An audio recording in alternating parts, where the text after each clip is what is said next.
सबसे पहले इच्छा होती है उस परम स्थान के दर्शन की जहां भगवान शिव ध्यान में स्थित है। कैलाश पर्वत उनका परम आसन। ये कोई साधारण पर्वत नहीं बल्कि भगवान शिव का साक्षात रूप है। इसके चरणों में है मानसरोवर, मीठे जल की पवित्रता, और राक्षस ताल, खारे जल की रहस्यपूर्ण गहराई। इतने पास फिर भी एक मीठा एक खारा, जैसे भगवान शिव के भीतर संतुलित दो स्वरूप। अब हम पहुंचते हैं उस तपोभूमि पर जहां भगवान शिव और माता पार्वती ने विवाह के बाद ध्यान लगाया। ये है आदि कैलाश, उत्तराखंड के ऊंचे हिमालय में स्थित, जहां आज भी उनकी ध्यान ऊर्जा का कंपन महसूस होता है। यही है गौरी कुंड और पार्वती सरोवर।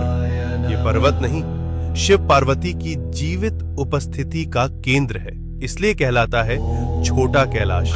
और पास ही स्थित है ओम पर्वत, जहां बर्फ पर स्वतः उभरा ओम दिखाई देता है, जैसे शिव का मौन मंत्र इस भूमि में गूंज रहा हो अनंत काल से। अब हम बढ़ते हैं हिमाचल की उस रहस्यमयी चोटी की ओर जहां विराजमान है स्वयं भगवान शिव, जिसे कहा जाता है मणि महेश कैलाश। इस पर्वत की चोटी से दिखाई देती है एक दिव्य मणि। मान्यता है जब भगवान शिव प्रसन्न होते हैं तो ये मणि दिव्य तेज प्रकट करती है, जो भक्तों के जीवन में भर देती है एक दिव्य प्रकाश।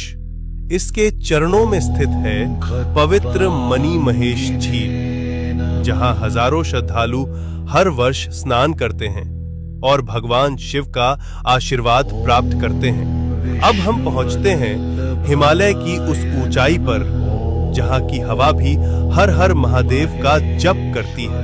ये है श्रीखंड महादेव। यहाँ स्थित है एक भव्य प्राकृतिक शिवलिंग।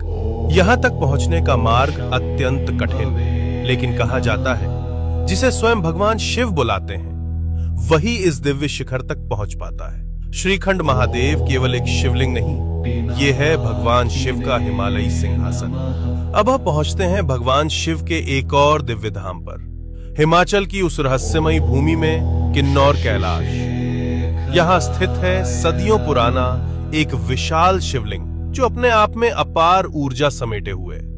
और कहा जाता है यात्रा के दौरान कई भक्तों को ब्रह्म कमल के दर्शन भी हुए हैं। ओम नमः शिवाय।